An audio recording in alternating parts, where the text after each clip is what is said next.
I wrote my speech, and I'm going to stick to what I wrote.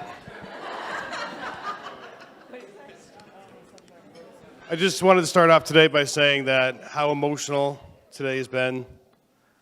In fact, it's been so emotional that even the cake was in tears.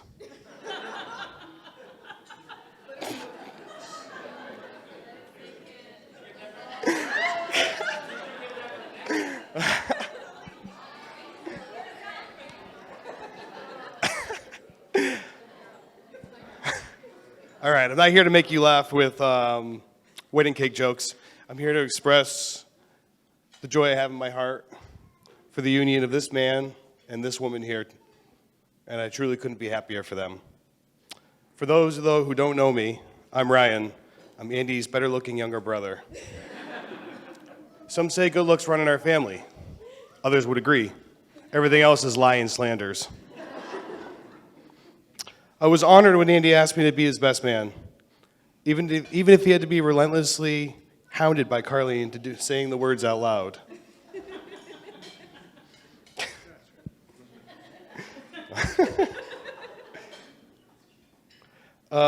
Andy and I met when we were young, like really young.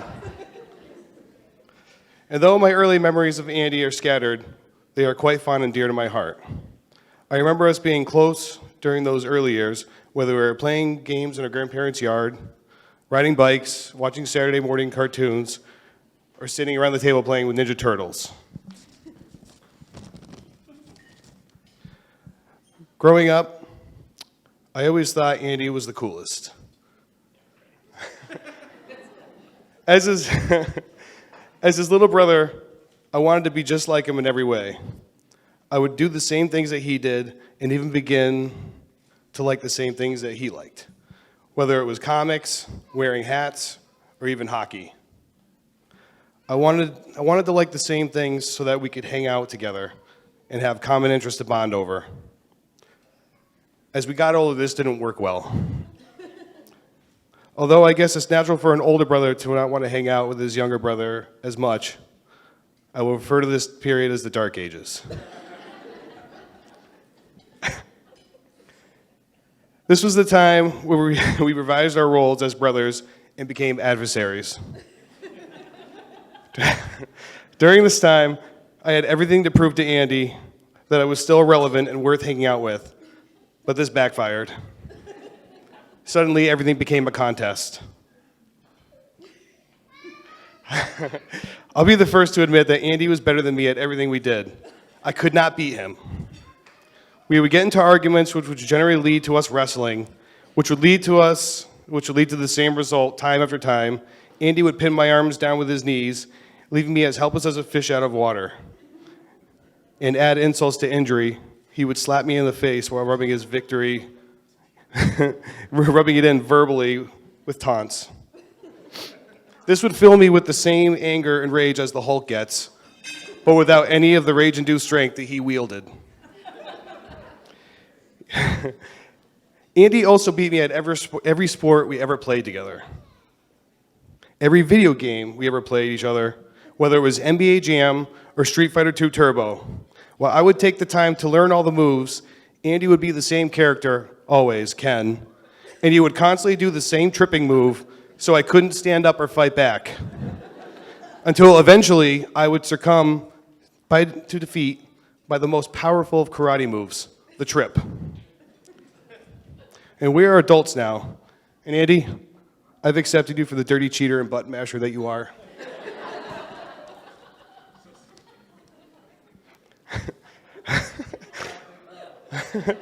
Our teen years together weren't all terrible, though. There were small victories.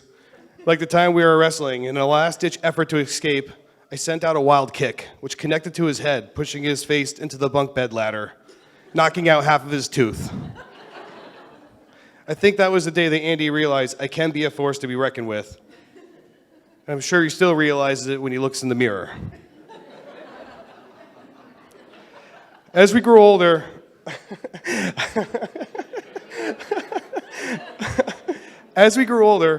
there wasn't much hanging out together. It really wasn't until around high school, when we were serving in the trenches of McDonald's together, that something started to change. something magical. Andy started to see me as a friend and not just as an annoying little brother. Over the next few years, I slowly chiseled away at Andy's flabby exterior until eventually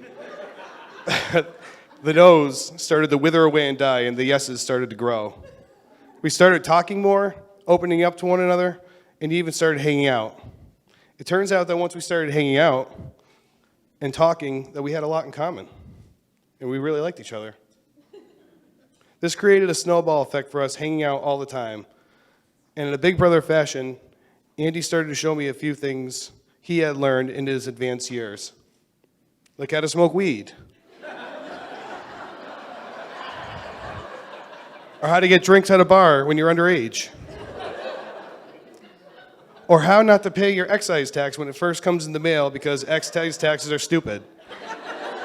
Instead, you wait and ignore all the letters that come in until you go to renew your registration at the DMV.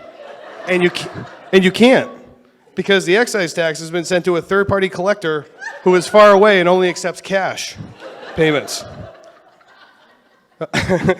Thanks for the lessons of wisdom, Andy.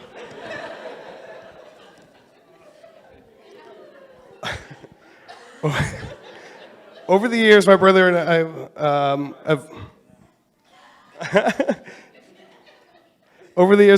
have grown closer together, and we've had our share of adventures together.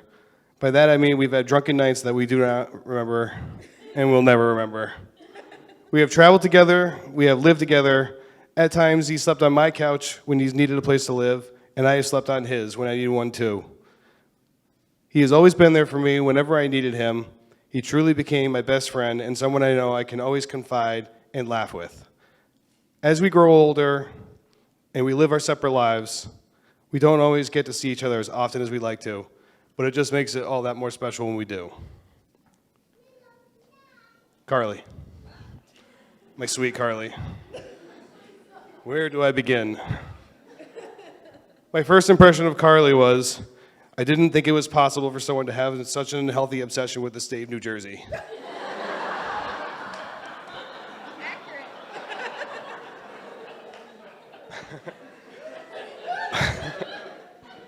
I liked Carly from the moment I met her. On one of our first occasions, my wife and I met Carly. She had us over her apartment so she could cook for us and we could have some drinks before a concert. I remember meeting her and thinking how kind and welcoming she was. In true Carly fashion, she pulled out all the stops for us and was an incredible host. There was chicken that had been marinating for days, homemade salads, snacks. She even found out which kind of beer we liked and picked some up before we arrived. The whole time we were there, she was attentive and charming. I wondered if she was just going above and beyond to set a good impression for Andy's family. But over time, I would come to know that that is just who Carly is, and it is also a family trait that I have come to know and admire about Carly's family as well. She is incredibly gracious, nurturing, welcoming, and thoughtful. I've been fortunate to get to know Carly over the years that she and Andy have been together, and I've come to realize a few things about her, which I would like to list now. Number one, she's a planner. I have never met another person in my life who at any given time has at least 6 months of plans ready to go. Sometimes, I'm not sure if she even makes it to the REM part of sleep, or if she just lays in a state of consciousness where she is busy planning the next 6 months.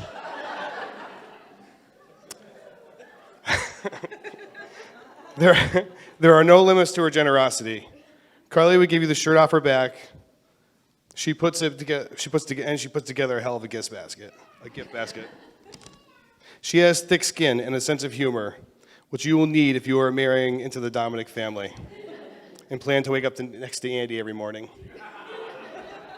I will be the first to admit that I've given Carly a hard time on just about everything.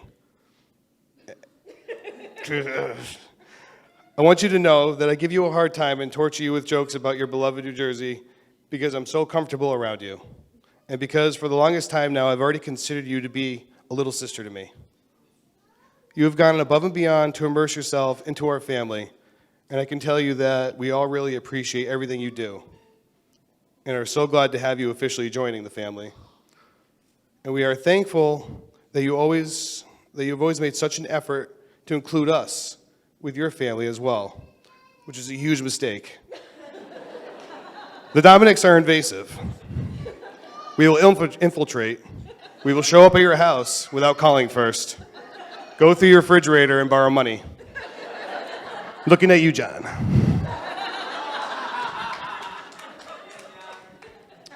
Lastly and importantly, Carly truly loves my brother, and Andy truly loves her.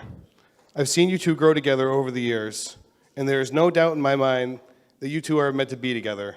You complement each other perfectly. Andy, who doesn't plan a thing, and Carly, who probably has all of 2020 planned already. Andy, who doesn't believe in paying excise taxes, and Carly, who probably paid hers 3 years in advance. Though you are both different in many ways, you could not be more right for each other. I think it's customary to offer the bride and groom some wisdom on their wedding day, so I'd like to say just a word or two about marriage from my personal experience. Marriage is one of life's most fulfilling adventures. I'm not just saying this because you finally get your hands on that other person's bank account, or because you have someone lying next to you at night to check for monsters under the bed. No, marriage is so fulfilling because you get to be with someone who makes you complete and makes you want to become a better person. This doesn't happen all at once when you say I do. It happens in bits and pieces over time. It happens when you're away from that person and you think of that perfect joke that only they would get, or when you close your eyes and picture that person in your mind and they make you smile. Andy and Carly, when I look at you, I have no doubt that yours is a marriage that will fulfill you both and last a lifetime. You have something here that some people search for their whole lives, and I'm so happy for both of you that you found your perfect half in each other. And so, if everyone will please join me in raising their glasses, which I left over there, I'd like to say, Andy, thank you for being a wonderful brother and friend that you are. Carly, thank you for making my big brother so happy and for becoming the wonderful little sister I didn't know I was missing. And to you both, may you have a lifetime of love, happiness, and making memories together. Cheers.